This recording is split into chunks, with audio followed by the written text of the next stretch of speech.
Қазақ дауысы. Ассалаумағалейкум, құрметті көрермендер. Қамшы ақпарат порталы ұйымдастырған Қазақ дауысы байқауының шешуші кезеңіне мен Ахмедияр Нұрдәулет халық әні Ағайшаны орындаймын.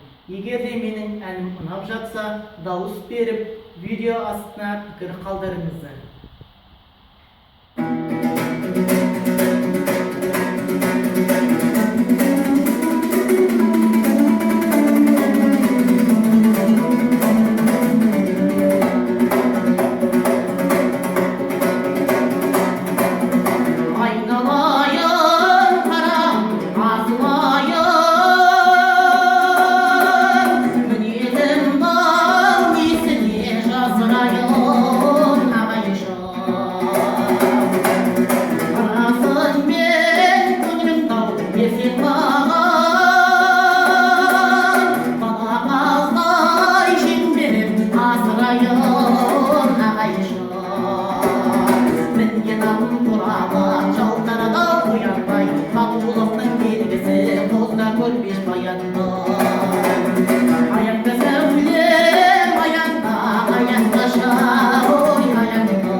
Аян